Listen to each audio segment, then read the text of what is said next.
Riverdale sometimes deals with disturbing and problematic topics. We provided a list of content warnings in the episode description.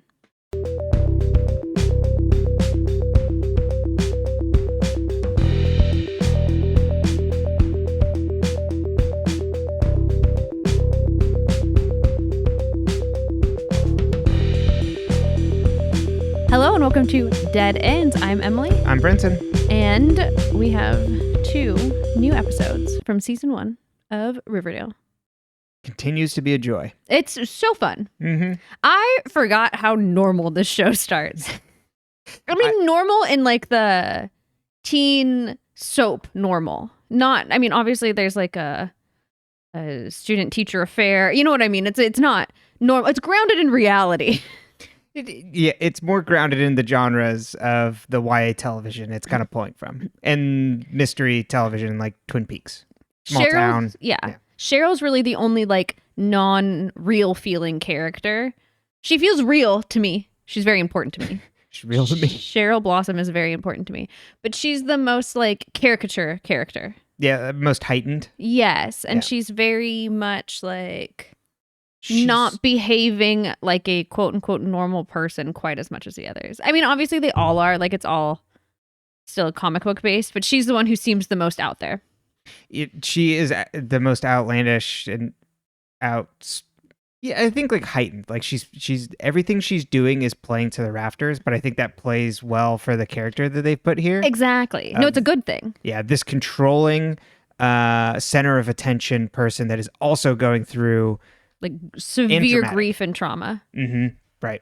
I've plenty to say about Cheryl in these coming episodes.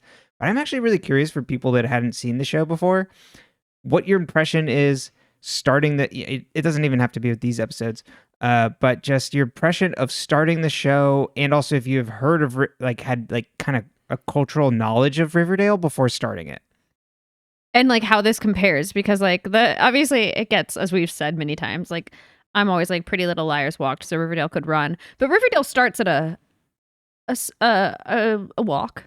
Stroll, if you will, because it's doing and our thoughts will evolve on this, but it's very much this is a YA show of a murder in a small town, and we're dealing with our characters' YA like specific feelings, like unrequited crushes, how to balance like time between like schoolwork and like planning for your future, like how to fit in. Like this is all very related to like YA concerns of the YA genre of like growing up and becoming a human and all that stuff. Yes. It's pulling directly from that. So it does feel like a lot more, quote unquote normal.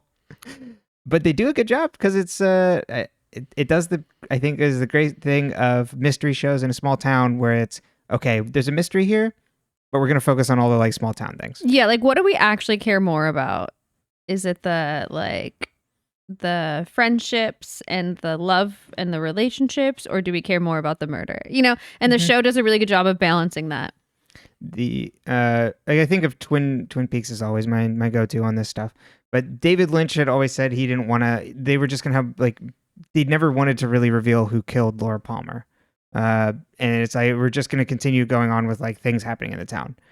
So I always think of that as like the baseline for like these types of shows. So should we just jump right into it? Let's jump in. All right. So for our background stuff this week, our cast, we got some heavy hitters. So we'll start with Cole Sprouse. Jughead, now appearing in these episodes. I was burping. Looking around for a dog. No, I was burping away from the... I had a gas pain, and so I turned to burp so that I didn't burp into the microphone. I was being polite. You may have never heard of it. Dear viewer, listener, as a partner, don't do this to your partner. Like looking around, like, what's she looking for? Anyways. The gas leaving my body. All right, so Cole Sprouse plays Jughead. Cole Sprouse, probably the biggest name for a certain age group coming into the show. Did you know that Cole Sprouse is named after Nat King Cole? No. A little tidbit for you. Him and his twin brother, Dylan, started acting at 18 months. Uh-huh. I could have told you like all of this. Yeah, I'm sure there's a lot of people like yeah, I'm sure you might actually know more. So we'll see after I get through all these notes. Um that yeah, I don't know what the relationship with like their father is, but I know that they like have a really like rotten relationship with their mom. And I You think sh- Cole said that it like specifically felt like fed into her narcissistic tendencies and things. And I don't think it might be legally like emancipated from her. I can't remember, but I'm not 100% certain on that. I did not watch his Call Her Daddy interview yes, because I couldn't. most famous recently for chain smoking cigarettes in In Alex Cooper's studio. So him and his twin brother, so Dylan, so they were in the movie Big Daddy. Mhm. I'm writing down things that I know. So just a frame of reference for all these cast things. And feel free to chime in of like, that was in this show. And I might go like, I don't know that show. So Big Daddy, Adam Sandler movie, where he has a kid that is supposedly his friend's that he has to take care of that shows up at his door. His friend played by Jon Stewart, not really in the movie. Um, anyways, their first solo show, like his first time not acting with his brother was when he was Ross's kid in Friends. So that was just Cole Sprouse. That wasn't Cole and Dylan. Okay. And then Sweet Life of Zack and Cody. That's their big thing on Disney Channel.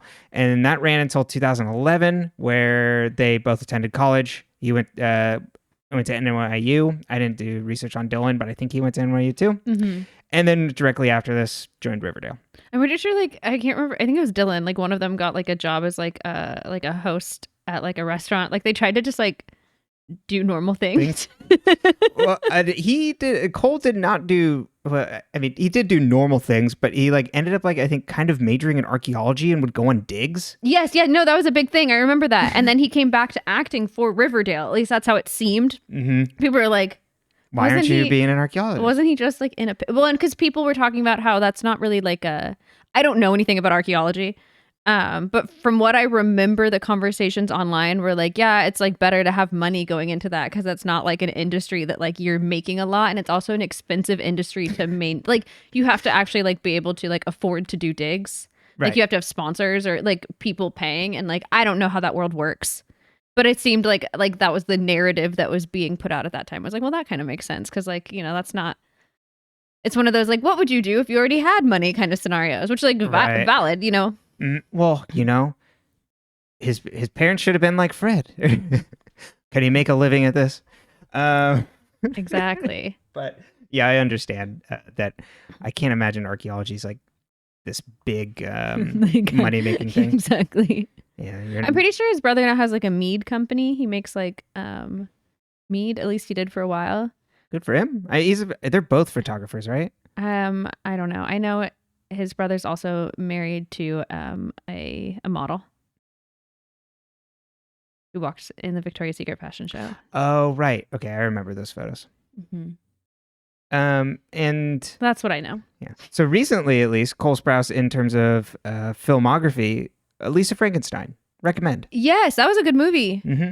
Diablo Cody, who wrote Juno, Jennifer's Body, Young Adult, lots of other things between then, because I think Young Adult was like 2013.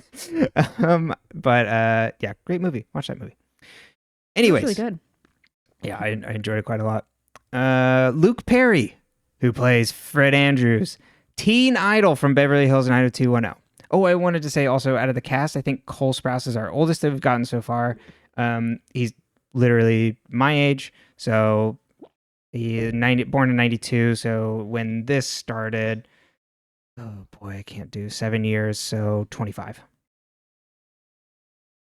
Sweat broke out. Good math, baby. All right, so Luke Perry plays Fred Andrews, teen idol from Beverly Hills 90210. So like such one of those like famous teen idols, so much that like had a autograph signing at like a mall in the 90s, and like a riot broke out because of the amount of people like stamping. They put like teen girls, but we know there's obviously way more than just teen girls at these sort of things. And then did like just a ton of guest work on animated TV and also television shows, but animated TV specifically showing up as like himself in like Simpsons, Family Guy, but was also had like recurring roles and guest roles on like Spin City, and the HBO's Oz. I only watched like one episode of that, and I'm like, you know what, I'm good. It's all about like prison. Yeah. No, I knew it was about the prison because there's a joke on some show about someone turning it on and then it being Arrested Development. I was gonna say. Because there's young George Michael watching it and he thinks it's Wizard of Oz. He's wearing like a tin man thing. But so Luke Perry died in 2019 from a stroke. So that will actually come up again as we watch this show. Yeah. So rest in peace, Luke Perry. Right. Moving on to our next one. Marisol Nichols, who plays Hermione Lodge. I remember looking her up and like she's got the weirdest list of like charitable or like humanitarian or whatever like things she does. We'll get in some bullet points here. So at least I can't remember what any of them are. I just remember being like, huh? And then like, huh? Like it just got stranger. Yeah, well, stay tuned. In terms of acting, first appeared in episodes of 90210. Hey, Wow. There you go. And small roles in quite a few films, I think, starting in Vegas Vacation, Scream 2, Bowfinger.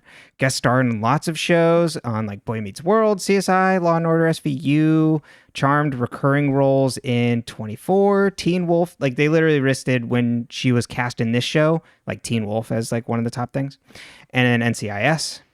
Now getting into some of the other things. Became a Scientologist in the 90s. Is she still a Scientologist? I didn't see Unknown. Yeah. There was no corresponding story linked to that. And then, so she also has a nonprofit to stop sex trafficking. Okay. She had stated that when she was like in her early teens, like was sexually assaulted, like terrible, absolutely terrible. But in 2012, when her career was kind of like on a lull, started acting as bait to try and trap child sex predators. That's what I remember reading. I was like, it was odd. Like, and not like a, you know what I mean? It was just something that you were like, what? Whoa. Yeah. So she would pretend to be a parent of like a child and like would lure him in that way. Just wild stuff. But like working with like former FBI, CIA, Navy SEALs, and Green Berets. So it's like, there's lots of weird things tied up in like these stop sex trafficking like organizations, like a lot very conservative, a lot of people that are like pro gun rights and stuff, and kind of inserting themselves in places to try and do like almost like army initiatives and things. So there's a lot of thorny things happening in here, but I don't want to take away like her lived experience. Yeah, it's just a lot of it's very off-putting the more you like kind of look into it.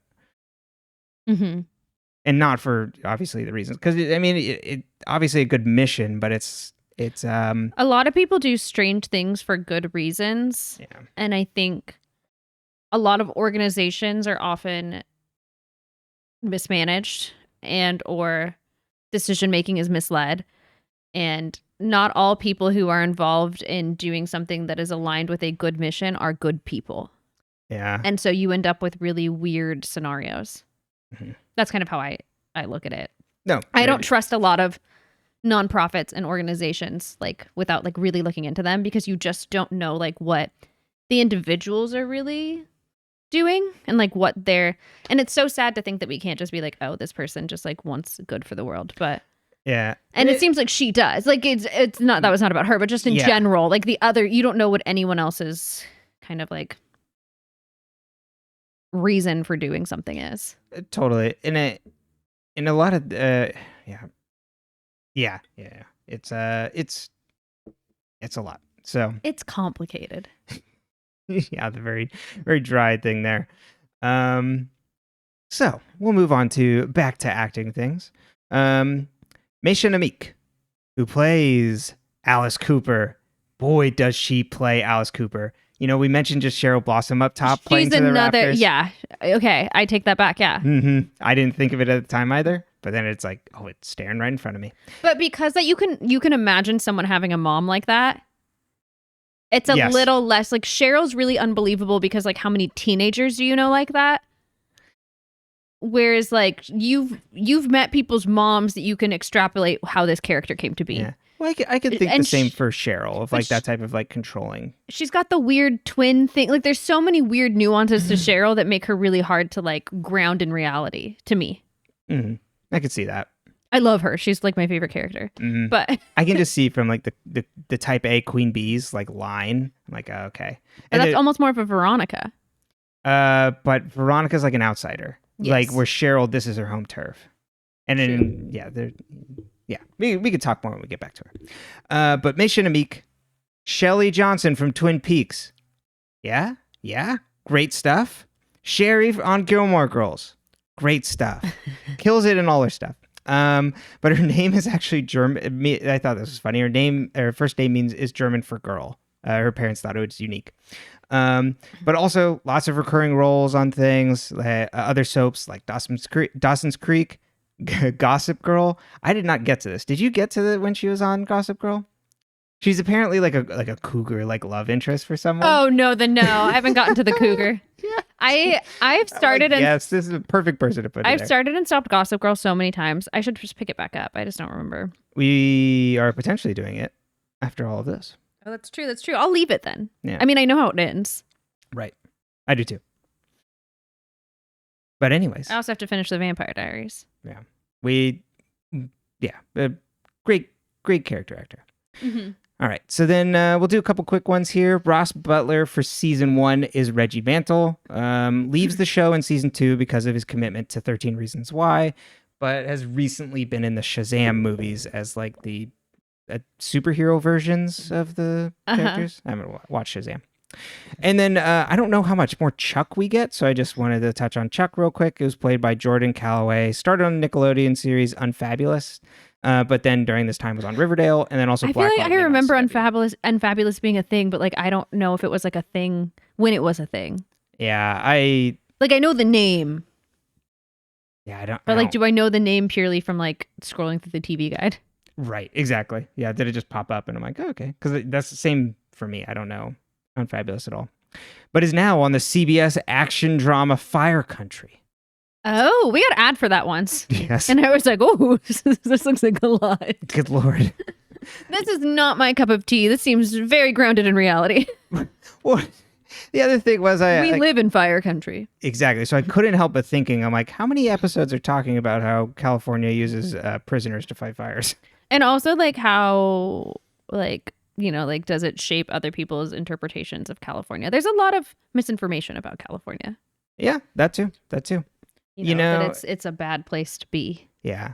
My assumption is that it's this big valorization of firefighters. Yeah, I think so too. And then probably paints over that. I mean, it's a great way to get like shirtless men on television is to make them firefighters. That's fair. And let me tell you, Riverdale is such a hard time finding time for that. I was like, I need to start making a checklist of every time they have Archie take off his shirt. Just call it out. Yeah. Speaking of that, should we get to the summary then? Yeah, let's start. All right. A shirtless Archie. Pretty much. The Blossom family, but we start here. The Blossom family confirms the body of Jason at the coroner's office. Archie wakes up in the middle of the night, shirtless, dreaming of the day he didn't report the gunshot and was having his little morning picnic with Grundy. He texts Betty if she's up and if she can talk, and then she texts back no. He pleads with her, looks over to her window, and she shuts off the light and shakes her head no. I love her. Yeah. Archie instead goes... Yeah, absolutely. We love putting up boundaries. Archie instead goes running to Grundy's house and wants to go to the police about what they heard. She pleads with him no, and that they would go to jail if they found out about them. The we is a very, very interesting word there. I think they're doing a very good job of making her a predator. Yes. They are. Mm-hmm. I think it's really well done. Oh, yeah.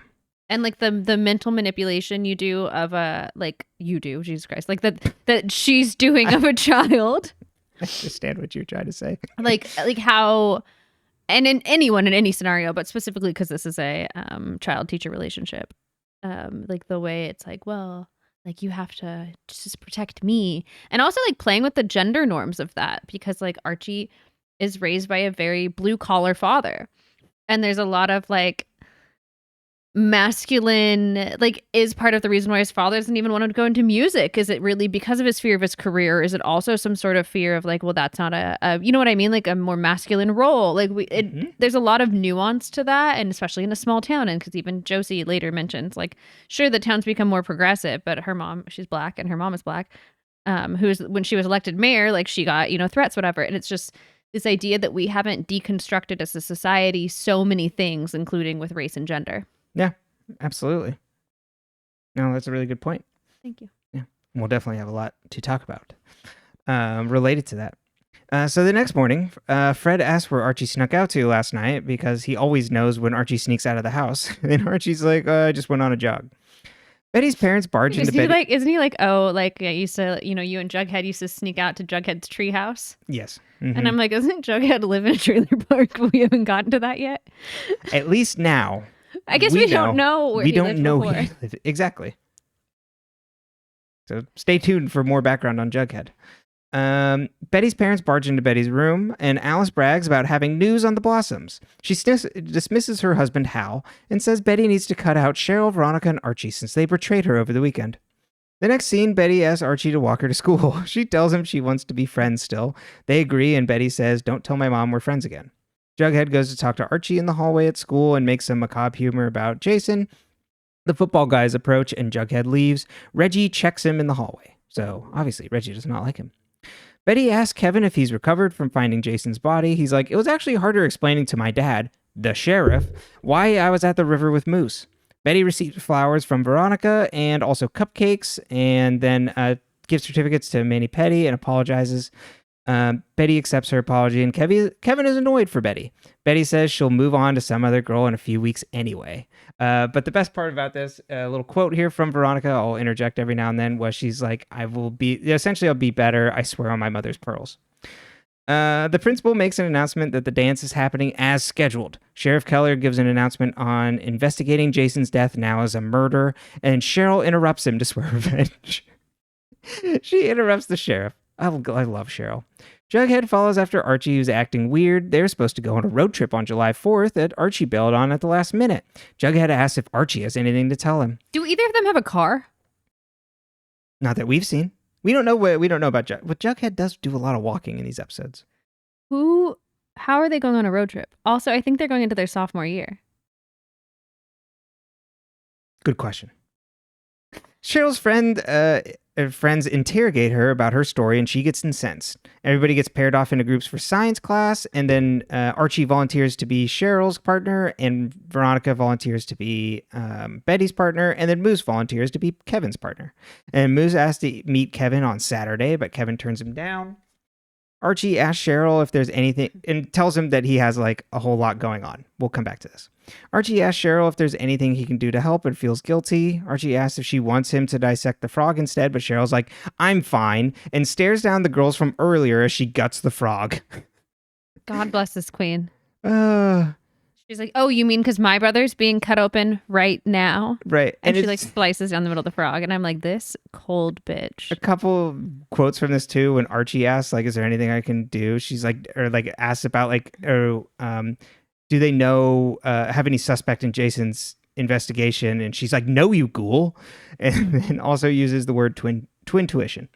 Yes. The other thing I was going to say is that this is Cheryl's first brooch. We see she's wearing her spider brooch. The spider brooch is going to become a staple of Cheryl Blossom. Mm-hmm. She has not quite embodied her red lip yet. When Cheryl fully embodies the red lip, that's when we know her character is ready. There you go. We're fully in Cheryl, because there becomes a point where Cheryl is just synonymous with the red lip. Let's keep an eye out. Be prepared. Alice meets with Dr. Curdle, who's the mortician, about Jason's body, and she pays him money to learn more about his death. Betty and Veronica and Kevin catch up on Moose. They all arrive at... Oh, and Moose also is supposedly, like, dating a girl at the time.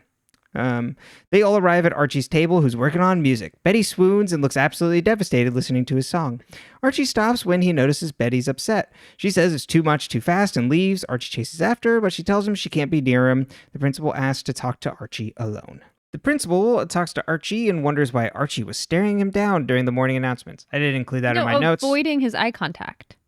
Yeah, because then it's like... Okay. In the actual scene, Archie's walking down the hallway when they're making announcements of investigating Jason's murder. Archie looks in the window, and then when the principal stares back at him, Archie looks away.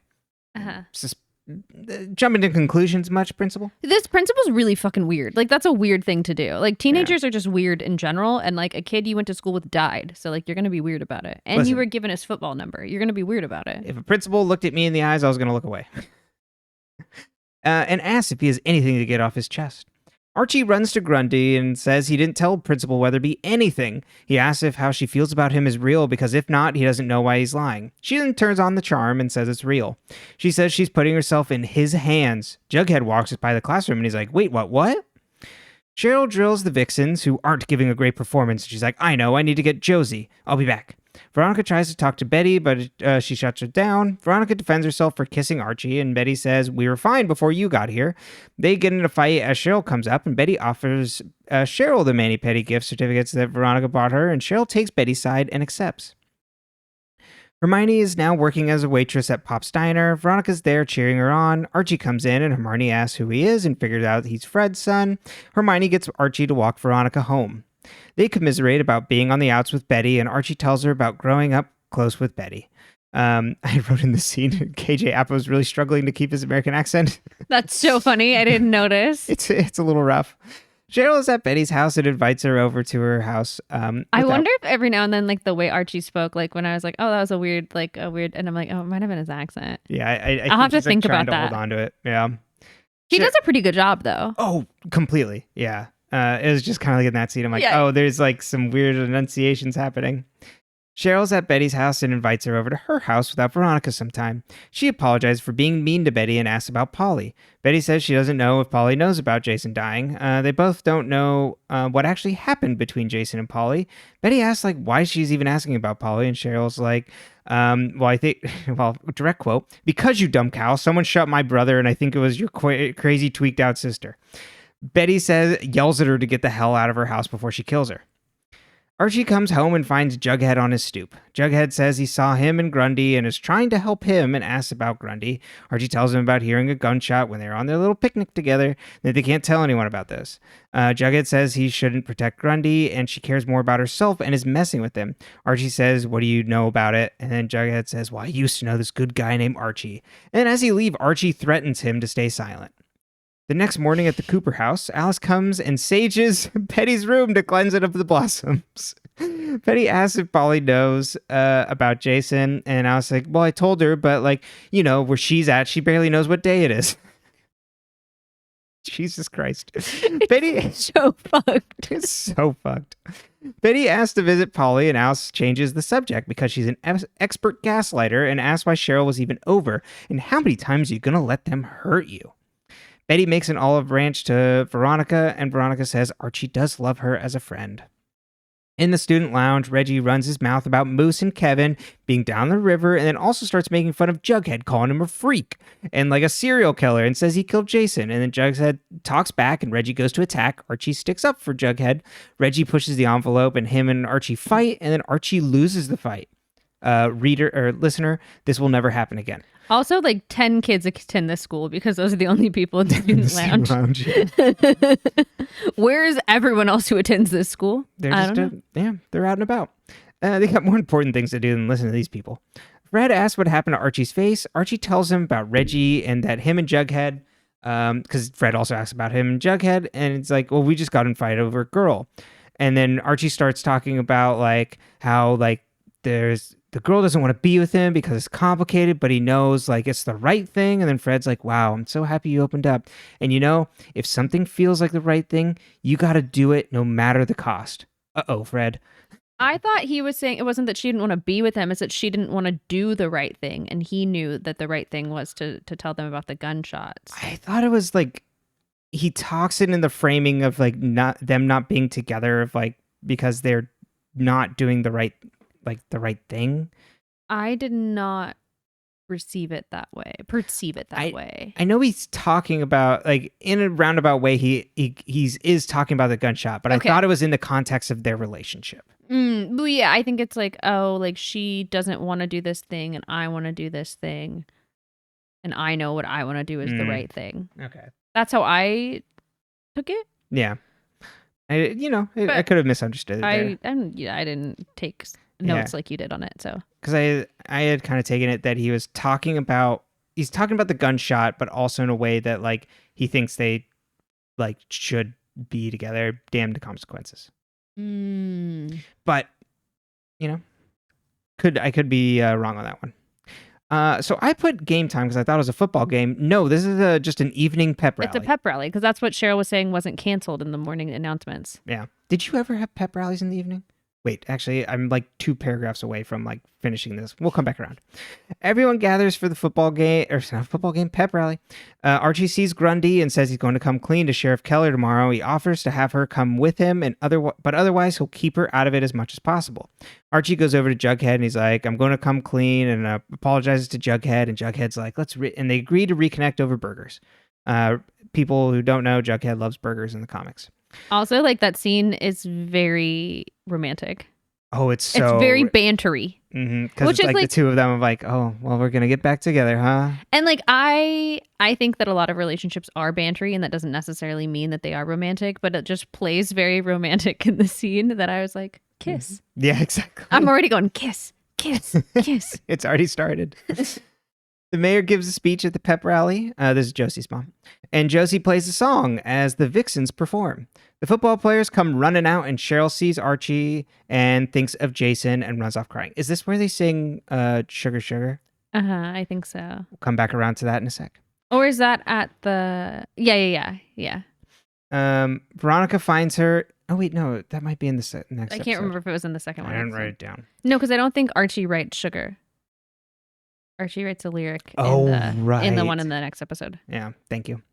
Veronica finds her in the girls' locker room. Cheryl says Jason was supposed to come back, and she's like, huh? What does that mean? Betty arrives and sees Cheryl embrace Veronica. Later, Betty's like, hey, what you did there to like come help out Cheryl was like, no, not a lot of people had done that, and invites her to hang out.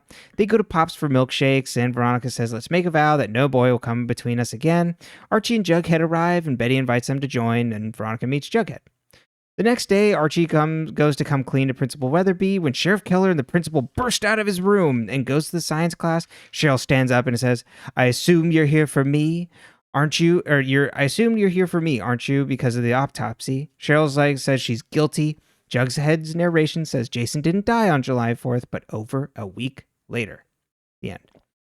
Oh, so coming back around on Sugar Sugar. Everybody might know this but me.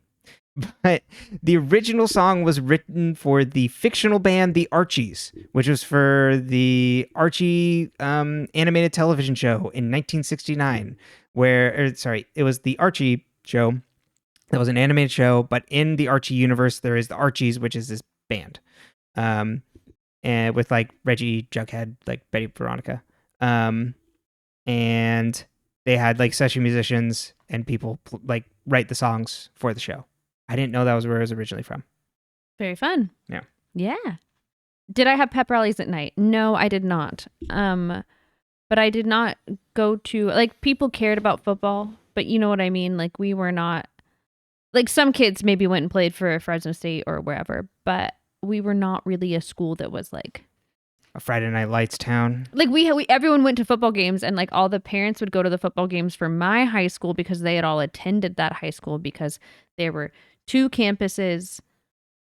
When they went to the schools, there was an East and a West campus. And then by the time I went to school, they'd made those 2 separate schools. Like, whereas before it was all one school, but like the freshmen and sophomores went to one campus and the juniors and seniors went to a different.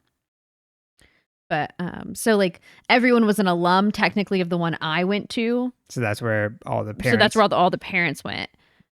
But, or like, you know, like more parents cared or were involved besides just the parents of the athletes. It's so weird. Just how that, like, how now has, like, formed up, even though you would think it's like, well, we would then go root for the other one because we went to that. But I guess everybody would have flowed through those campuses. Well, and the school I went to kept the school name. Right. So it was the town high school. Yeah. Whereas, like, then the other one was the town West high school. Yeah. And so it was separate. Super weird. It's a very weird town. Yeah. I think I seem to always remember that my pep rallies were like in the middle of the day. Yeah, they made us go in the middle of the day. Yeah. And you had to pretend like you cared. Yeah. Like, I don't give a shit. No. I went to football games to socialize. I liked going to football games because it's like fun to go like hang out with my friends. Yeah, but like I was like, I don't want to go to a like everyone's like, oh, like in high school they're like the boys wear tight pants. You like they're trying to like get, like encourage you to like want to go, and I'm like they're wearing pads. Right. Take me to a baseball game. Exactly. That's right. Take me out to the ball game. Damn it. Like my high school Emily was not into this. She was, right. I mean, adult Emily is. I was gonna say. You know what? Actually, you really turned a corner on football. I love football. Do you want to tell them about the time that we went to Chili's? Oh yeah, so we'd go to. I used to go to Chili's like right after college.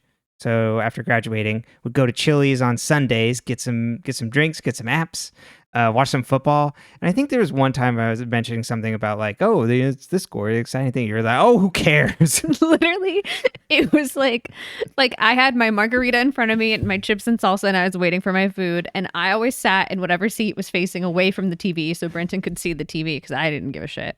And I would just drink. And I wish I'd had a Kindle back then because I feel like that's what I would have been doing. Yeah. But like instead I'd be like on my phone or just sitting there, whatever. And you were telling me some god awful information for like the 14th time about football. And I was like, oh, who cares? And it just like, it came from this part of me I didn't know existed.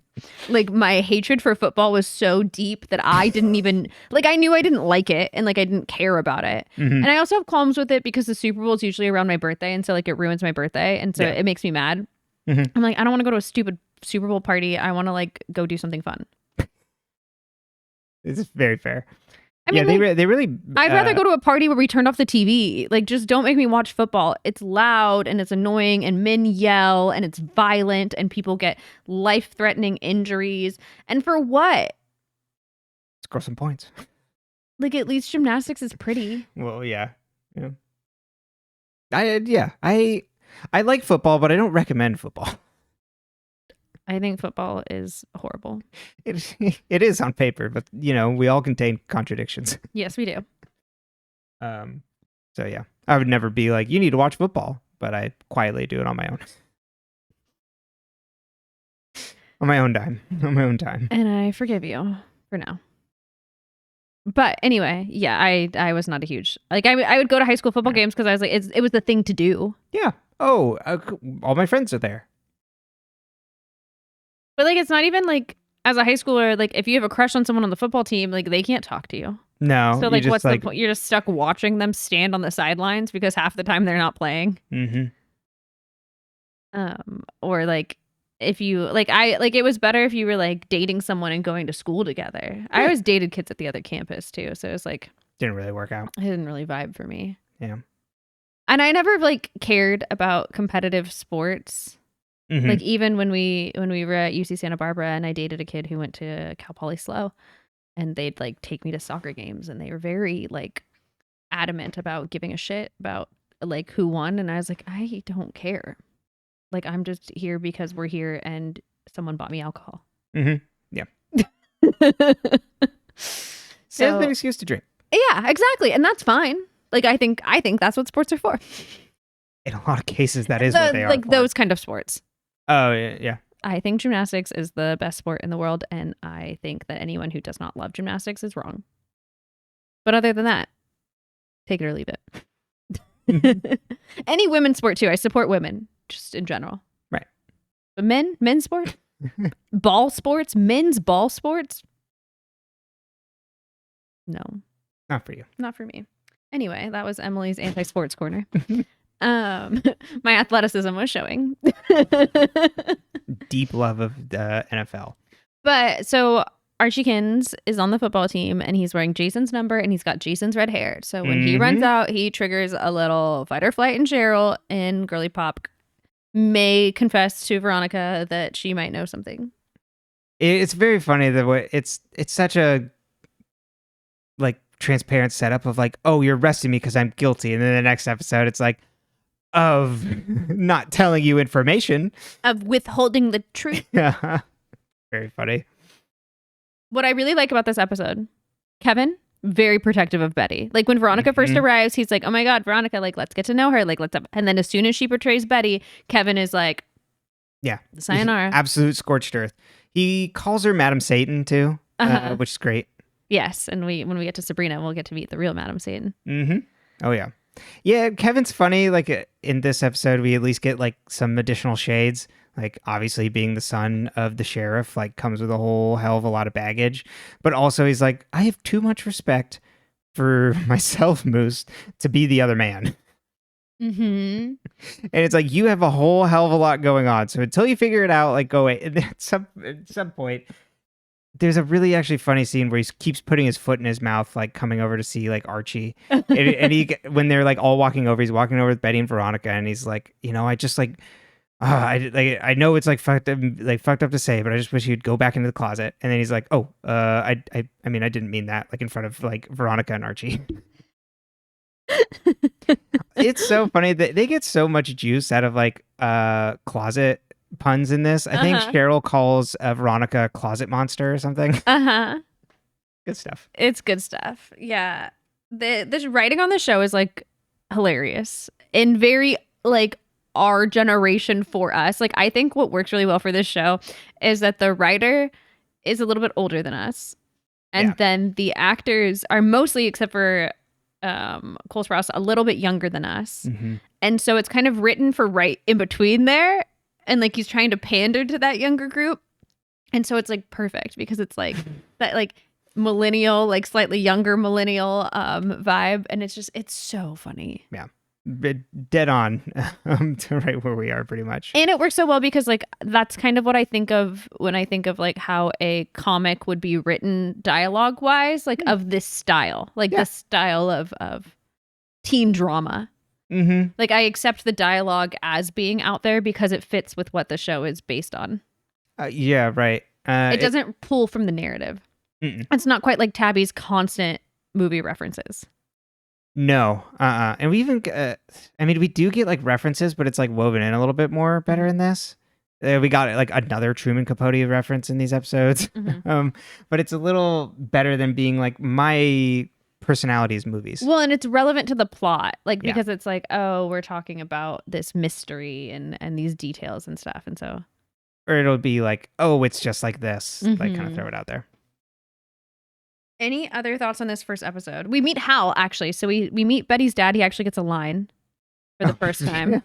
There's not much that goes from there, but remember him. He's important later. Yeah. Everyone's important later. Yeah, but he's not a character yet. No, he's really not. And I was like, oh. God, Alice, one coming with the sage, but just being this absolute manipulator.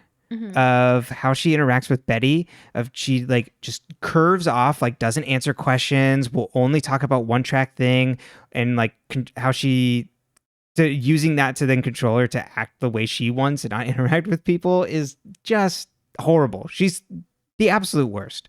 She's a nightmare person. But it's great. It's great to watch. It's great fun. Yes. Every time she's on screen, it's like on screen, it's like amazing. The other thing I really like, and I've never read the comics, so I don't know for sure, but from what I understand in the comics, it's more of like a real love triangle with Betty and Veronica being more like frenemies, like you've said. Yeah. And so I think I really like the focus, like in scenes where we have Archie and Veronica right now, they are always talking about Betty. Mm-hmm. And so I think that's like a really... It's almost like having a Betty test instead of a Bechdel test. Like that it's focused more on the importance of their friendship with Betty and like how important Betty is to these people than anything else. And it's why like when I watch the show, like as the show goes on, Betty really is the main character in my mind. Like it's an ensemble cast, but when I watch the show, I really think Betty's the main character. Like I wonder if I'll think that again. But like, and she's very important in these episodes already too.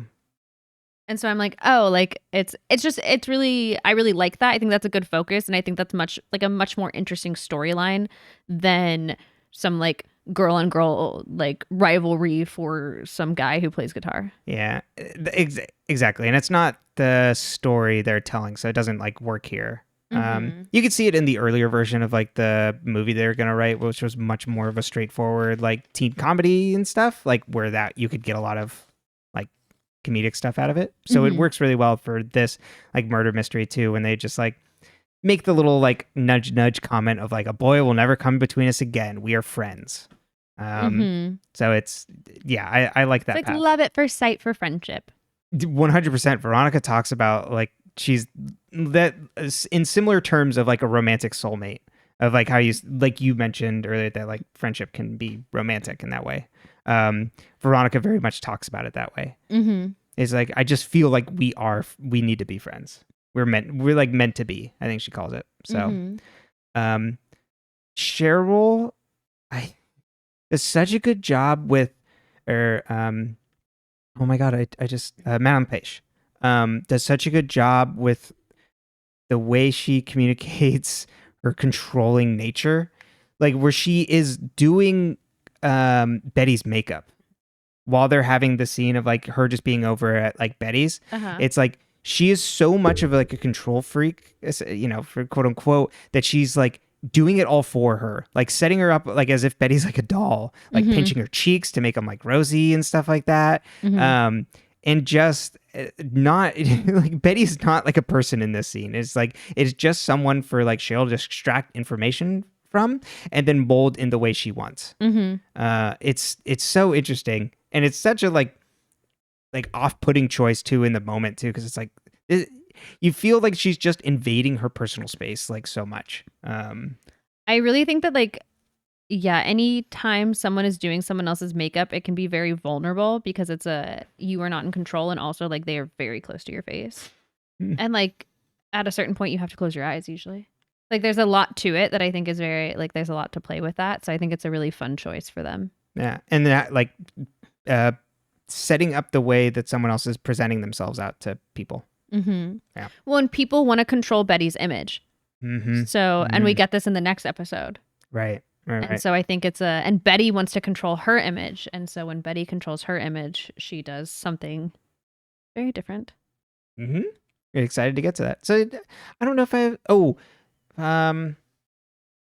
no, we'll have, actually, I think all my Fred Andrews thoughts is next episode. Yeah. So maybe I don't think I'll have much to say on Jughead. Oh yeah, we'll put it on silent. Thank you. But Jughead's not. We're still drip feeding Jughead, but he is fully part of the ensemble now. So, but anyways, I guess we can move on to the next episode. All right, Chapter 3, Body Double. Did I say actually the Chapter 2 title? I don't know. Chapter 2, Touch of Evil. That's a great movie. Go watch it. They're all the episodes are named after noirs. By the way, I haven't seen the episode 1 or episode 3 movies, but Touch of Evil's great. Just know that there's a white guy in it that's a main character pretending to be Mexican. So if you can roll with that, the rest of it's a great movie. Cheryl gets escorted out of class and into the student lounge to get interrogated. She clarifies that she isn't guilty of killing Jason, but guilty of lying.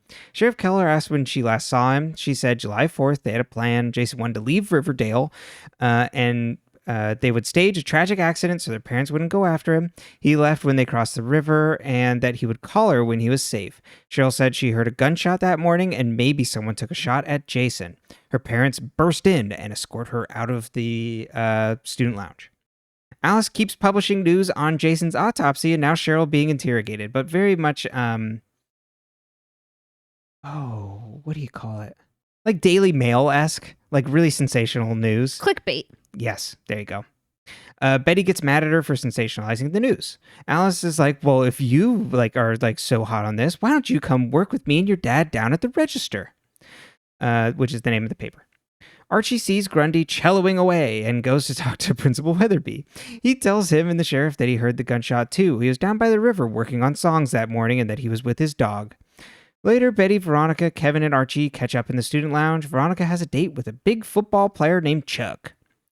Betty ropes Jughead into writing articles for the school paper, The Blue and Gold. He eventually agrees. Betty gets him to interview Dilton Doily about being at the river on July 4th. Dilton Doily is the lead of the Boy Scout-esque troop. Archie comes home and Fred asks why he lied about being on a road trip with Jughead on July 4th, because he talked to Sheriff Keller. He grounds Archie for 2 weeks. Also, these police, once again, are speaking to children without adults present. Yes. People who listen to us go through Pretty Little Liars, you'll know all about that. Chuck and Veronica are out on a date at Pop's. They flirt and hook up in his car. Archie goes to talk to Grundy. She's pissed and is worried about the sheriff finding out about them and suspends their lessons. Kevin, Betty, and Veronica catch up the next day. Some girls walk by and say, "Hey, Veronica, saw you got a sticky maple from Chuck." And she's like, "I don't know what that is, but I didn't get any candy from him." She finds on social media that he spread a bunch of lies about her doing sex acts with him. She swears revenge. Okay, but this, so like it's a photo of the two of them, like the selfie they took in the car, and then it's edited to have what literally looks like clip art syrup on her face. Yes. As if like you would like be like, let me put this. Also, like, I think it's just like a signal of like, well, hey, this isn't the photo, but like. Because I'm like, sir, if you think your semen is brown, you should see a doctor. 100%. This goes for everybody listening. But I think it's a like sign. I don't know a lot about men's health. Well, one thing I do. I don't consider myself an expert in many things, including this, but I just feel like that's a red flag. Very much so. But I assume it's like, oh, this is me telling everybody, like, hint, hint. We did other things not seen in this picture. But Veronica, quote, "I don't follow the rules. I make them, and when necessary, I break them." I love her. Veronica and Betty burst into the boys' locker room, and Archie's like, "Whoa, whoa, whoa, what are you doing in here?" And then Veronica pushes him out of the way and tells Chuck to take the photo down. Chuck talks back to them and threatens her to fight back and that he'll win.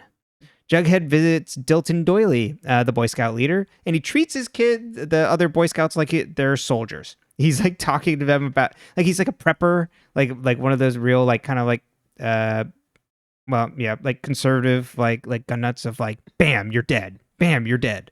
He's a survivalist. Survivalist, there you go. Dilton denies hearing or seeing anything weird. Jughead notices a scout looking guilty. Dilton says, "All we did on the morning of July 4th was find Cheryl by the river soaking wet." I put smoking wet. Soaking wet. Cheryl thanks Archie for coming forward because no one believed her. And she's like, "Archie, I'll grant you one wish. You can have anything but my body." I died. Cheryl got Josie to help Archie with his music. Josie invites him to observe the Pussycat rehearsals this week. And he's like, "Well, I'm grounded this week." And then Josie glares at him like, "Really, dude?" And he's like, "I'll make it work." He's like, "No, not your problem." It's great. Like, Josie has no time for him. Josie might be like the best character on the show. She's pretty good. The other thing I was going to say when you're like, "Oh, did you have pep rallies?" Like, and I was like, "No, but we also did not have a Josie and the Pussycats band to perform at them." True. That everybody knows. Yeah, like what are we gonna do? Yeah, man, we could talk about this more when I'll add Josie for the next episode cast. But I remember watching those cartoons all the time. Yeah. Veronica scrolls on social media and sees all the horrible comments made about her online. Hermione asks about her date the night before, and Veronica says he's horrible on the inside. She gets a call from Betty and goes to the school and finds a bunch of girls who were also victims of football players. A girl named Ethel said that Chuck told lies about her. Cheryl comes in and says, "Stop this pity party. We have vixen praxis." Thank you, Cheryl. Ethel says the football players keep score in a playbook. They keep score about like girls they hook up with and stuff. Cheryl says Jason never mentioned this or wouldn't have allowed it, so the playbook obviously doesn't exist. Veronica says it doesn't matter if there is one, I'm going after them. One of the Boy Scouts is at Pops when Jughead comes over and asks what he's hiding. On the day, Dilton was teaching them how to shoot guns, so the gunshot was from them. Archie sneaks out to Pussycat practice. He wants to hear them, or not practice. They're like the songwriting session. Yes. He wants to hear them play his songs, and Josie puts him in check, being like, no, you don't get to be involved in the songwriting process. You're a white dude, what would you know? But then it turns out that his little suggestion for the lyrics ended up working okay, so then she's like, okay, what else you got? Oh, wait, I jumped ahead a little bit, but she's like, okay, you can work on this. Ethel brings a guy into Betty who used to be on the football team, and he knows where the playbook is. Veronica, Betty, Kevin, and Ethel break into the school at night to find it, and to their surprise, Cheryl comes up to show for the search. Ethel finds the playbook. Betty sees Polly's in the book, and Cheryl notices it's next to Jason's name. Betty and Cheryl are both distraught by the news. Veronica takes a picture to show Weatherby, and then Betty wants vengeance and has a plan. Betty puts on red lipstick in her mirror as Alice comes in and disapproves and literally starts wiping her like lipstick off her face.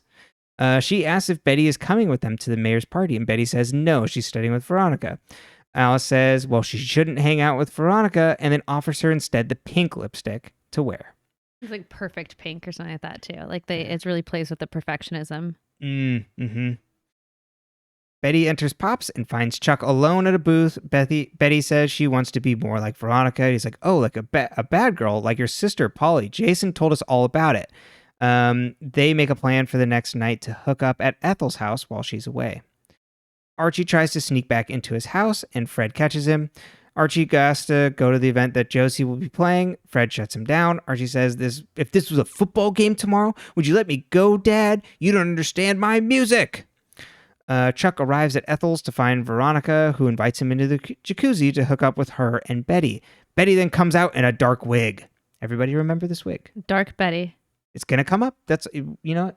We don't need to say anything more. Just keep it in mind for the future. Also, all you Pretty Little Liars fans out there that followed us too, you know, it's a Vivian Darkbloom-esque wig, isn't it? It's the Taste of Riverdale event. An event that the mayor is running. All the parents are there, and Fred introduces himself to Miss Grundy and asks to talk. The mayor asks Penelope Blossom how she's doing, and Penelope says she blames the sheriff and her for not finding Jason's killer. Alice comes up and asks for a quote from her. Penelope turns around and clocks her in the face and yells at her for the news stories. Josie and the Pussycats come on stage to divert the audience's attention and start playing. Archie and Jughead watch from a balcony in the back. Jughead heads out to investigate Dilton. Fred talks to Miss Grundy and asks if Archie's any good at music because he wants to be supportive. He's like trying to understand it, but he just doesn't want Archie to like do something and essentially fail. He doesn't want Archie to waste his time. And she's like, he has talent. And Fred asks, well, like, can he make a living at this? And she's like, he should definitely try. And then asks, well, like, what made you take an interest in my son? And she's like, Archie is a special kid. Alice gloats in front of Hermione about her falling from her like elite upper class station. Hermione claps back at her, and Alice is like, well, you don't know what they're saying about your daughter at school. They're slut shaming her. It's what they call it when sluts get shamed. She's so petty. She's so petty. Like a hilarious line. I mean, obviously slut shaming is not hilarious, but the parents gossiping about what the children are gossiping about, and this, like, the whole thing is so fucking funny. And that's like the slut shaming. That's what they call it when sluts get shamed. Like it's this righteous thing. Yes, it's so blonde upper middle class white woman. She's the worst. And then Hermione goes to call Veronica. Veronica ignores the call as Betty puts muscle relaxer in Chuck's drink while Veronica tells her to slow down and Betty ignores her. Jughead grills Dilton about lying. He says he had to teach the kids to stand their ground. Jughead tells him he has to make his statement to make... He has to make a statement to him tomorrow or Jughead will go to the police. Chuck wakes up chained to the jacuzzi, and inside the jacuzzi. So he's like, his arms are like chained in so he can't like move or do anything. Betty turns up the heat on the jacuzzi and threatens to boil him alive unless he tells the truth about Veronica and him. And he's like, okay, he comes clean on video to them that like all he did was make out. Betty starts to push his head under the water and tells him to apologize for everything he's done. Ethel watches from outside of the door smiling like, yes. Betty calls him Jason and tells him to apologize for ruining Polly as she pours maple syrup on him. Veronica eventually gets Betty to snap out of it. Archie finds Fred making a music room out of their garage for him and also said he met Miss Grundy and he's like, they didn't make them like that in my day, son. Fred's so goddamn folksy. And then he tells Archie that both Fred and her believe in Archie. The next day in the blue and gold paper, Betty printed an expose on the football player's scorebook. Veronica wants to talk to Betty about what happened and how far she was going. And Betty's like, I didn't call him Jason, and I didn't call myself like Polly or anything. Like, no, that's not how it went. And Veronica's like, but what about like the wig? You definitely did. Like, you definitely did that. And Betty's like, well, I didn't do that. I was just grilling him because I'm sick of guys like him doing this to people like her, Polly, and Veronica. Over Jughead's narration, we see Hermione Lodge negotiate a light sentence for Betty and Veronica from the principal. Chuck and all his friends got cut from the football team. Forgot to mention that Chuck's dad is the coach of the football team. Ethel thanks Veronica and Betty. Betty and Cheryl burn the scorebook, and then Cheryl apologizes if Jason hurt Polly. Grundy finds Archie in her room. He thanks her for talking to his dad. Grundy said she meant what she said, and Archie asks if they can start lessons again. Stilton pleads with Jughead and Betty not to print their story. Oh, and they in this last scene, like we get like cuts of like them hooking up, Grundy and Archie. Stilton pleads with Jughead and Betty not to print their story, and he has a better story for them. He saw Miss Grundy's car by the river's edge that morning. The end. The best part about that, though, is that Jughead, obviously, because he knows, the context, but Betty doesn't. So Betty's just looking at Jughead, like, so confused. Just like, what? Yeah, and Jughead. What does he mean by that, Juggy? And like, also, yes. Okay, so the first thing I wrote down, like in every scene with Betty and Jughead, she calls him Juggy. Like, so they've known each other forever, like this small town. But like, were they not friends when Jughead and Archie weren't hanging out? Were Betty and Jughead ever friends? Were they just friends by proxy? You like a friend of my friend? It's so funny because at least in the first episode, Jughead's literally confined to Pops. Yeah. And then in the second episode, Reggie's just like, he's a serial killer freak loner. But like, he has lots of friends. Lots of people know Jughead. Lots of people are cool with Jughead. It seems like at least, well, it's at least amongst the characters. So it's like, okay, Jughead's this weird loner, quote unquote. Not really. And also, wouldn't Reggie know that like they were good friends? Maybe because Reggie's like, oh, you dumped your weird friend now that you, You're one of us now. Exactly. So I guess that could be it. But it is funny that like Jughead is like, I'm this loner, and it's like, not really. You just like hanging out in the diner by yourself. That's fine. Yeah, and I mean, you got to write your story. Also, he's been a loner for what, like since July to like what is it, August? Like, okay, that actually is the most high school thing on the face of the planet. You know what I mean? Like, it's like, oh, he flaked on me July 4th. It's been exactly 47 days. When did I get this dark persona? For about 3 months. Not even. Yeah. School just started. That's right. So it was like July to August.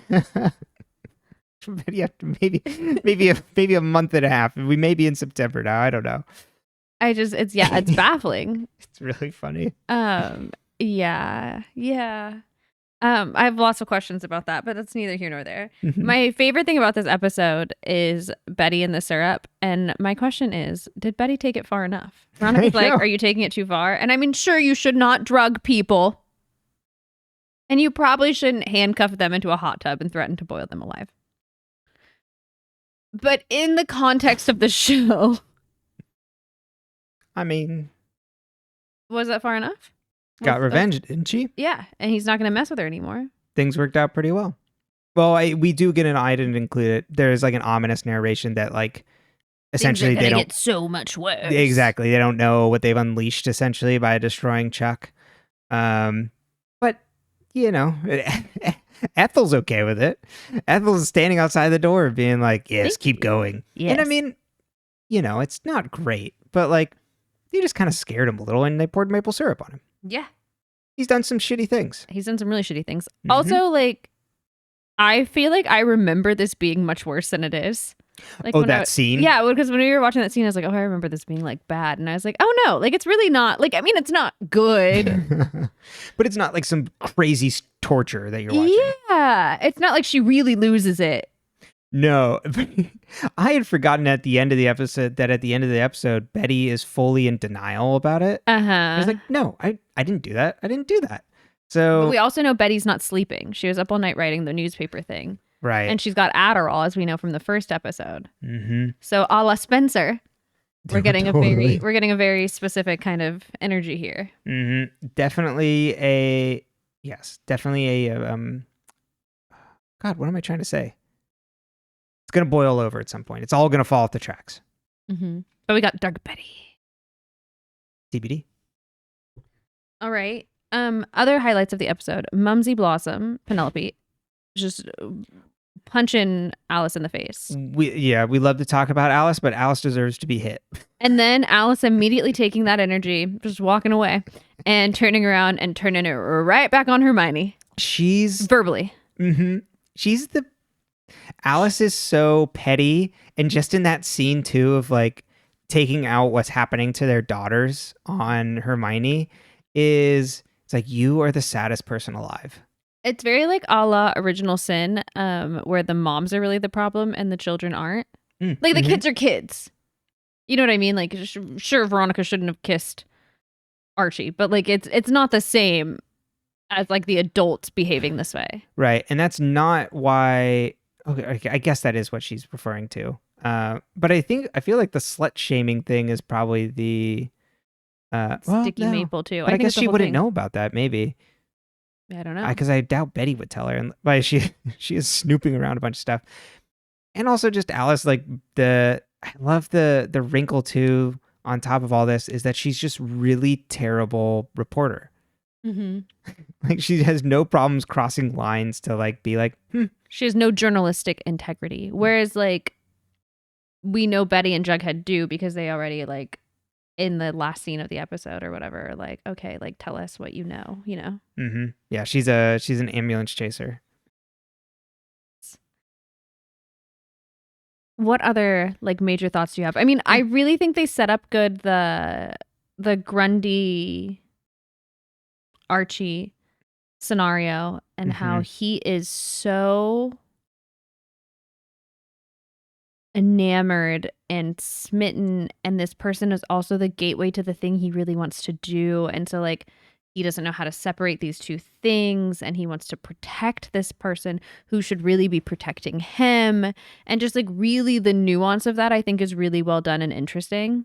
We did have to look up how old the actress was because I was like, she looks so young that it almost feels like when you watch Pretty Little Liars and you watch Arya make out with Fitz and you're like, she's in her 20s and he's in his 20s. It doesn't feel that like, and then it's like a 2-3 year age difference. Yeah, exactly. You have to really like then be like, but she's supposed to be 16 and he's supposed to be 22, and then you can kind of do it that way. But in this case, like this one was actually 13 years older than him. Yeah, she just looks really, I mean, not that I think that obviously we're over 30, like that when you turn 30 you look old by any stretch of the imagination, but I was just like, damn, like I would have thought they were closer in age. Yeah, completely. I want to just Sarah Habel. There you go. Yeah. Thank you. But I really think she does a really good job of playing this character, and I think they're doing a really good job with the storytelling. Because it's pretty subtle, her manipulation. Like Jughead is good when he calls it out in the last episode too, because she's not this.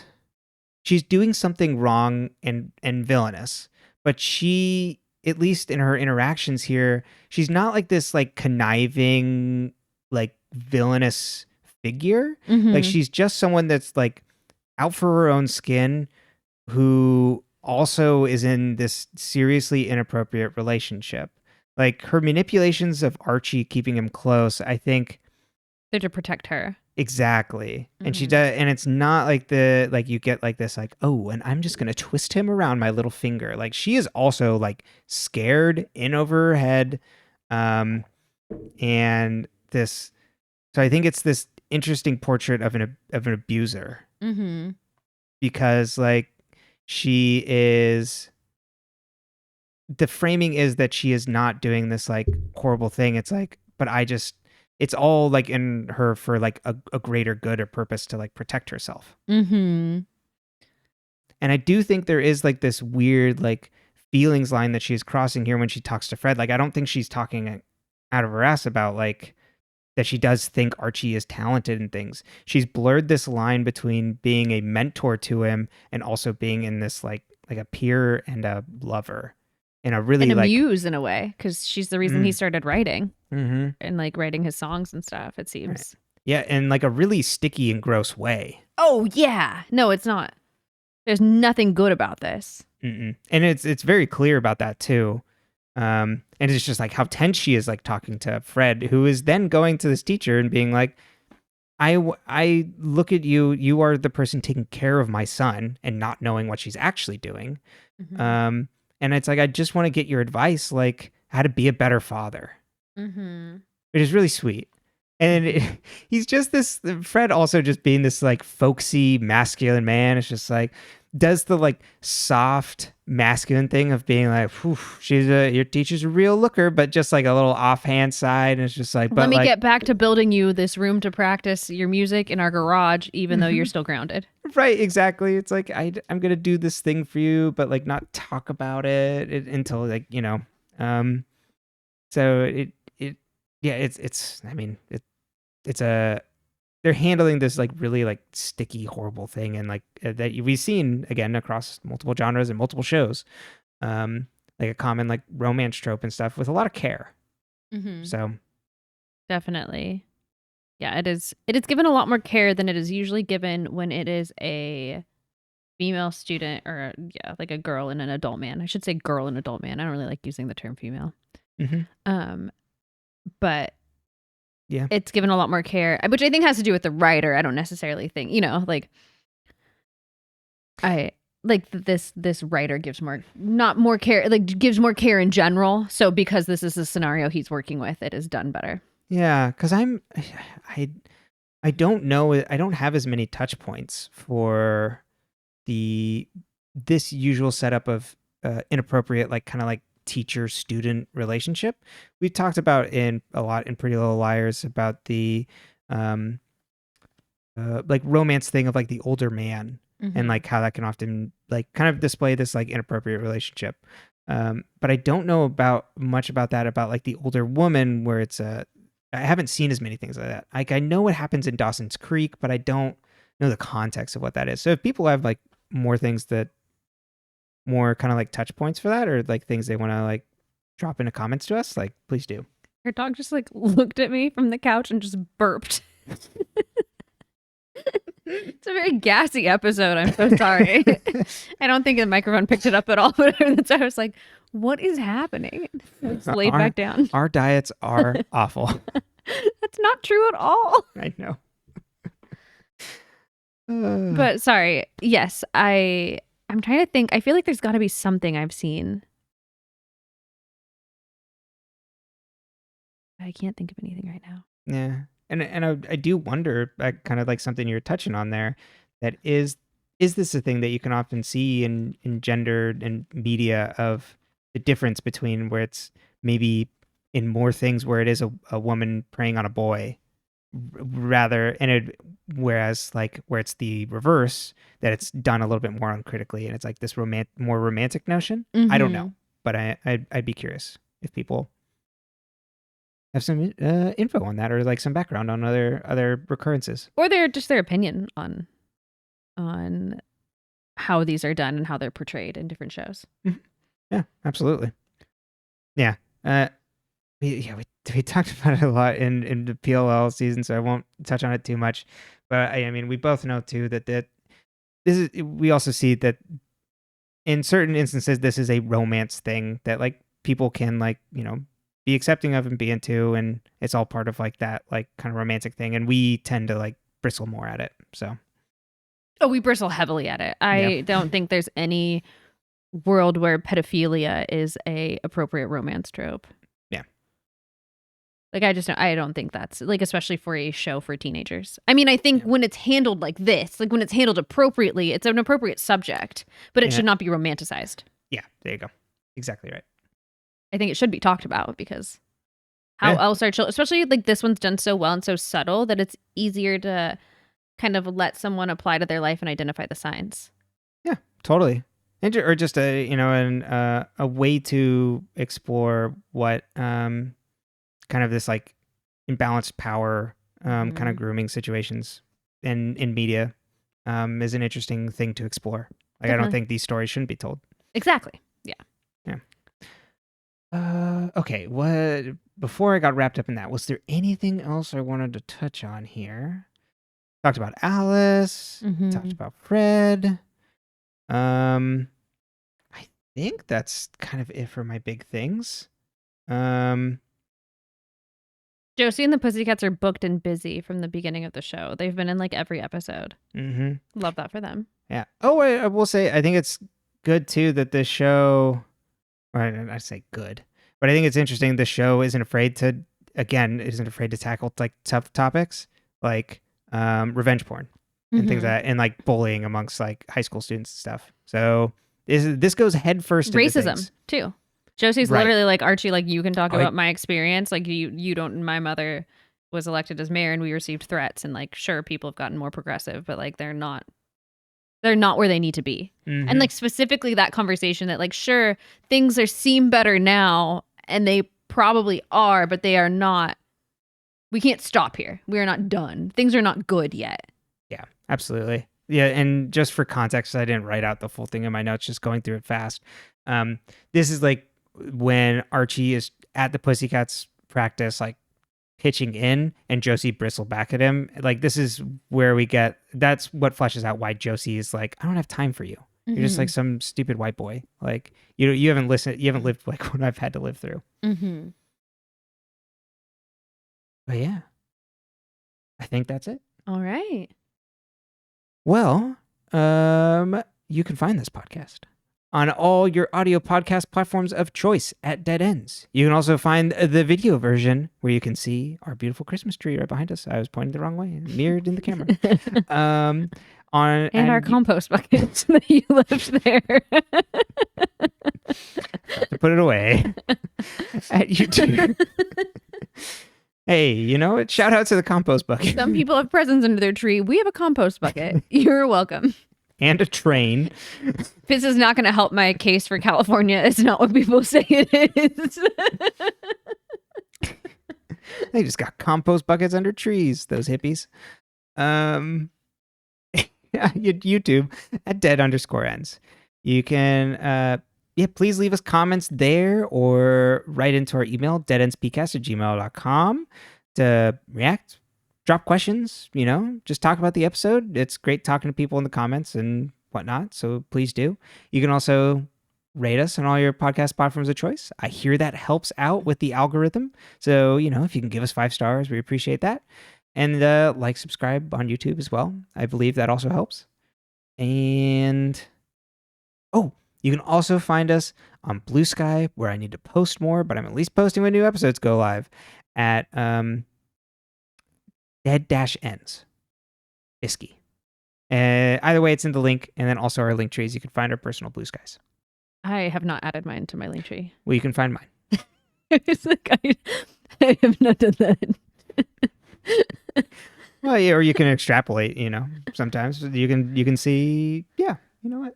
You tagged me. You can... Exactly. You can find her.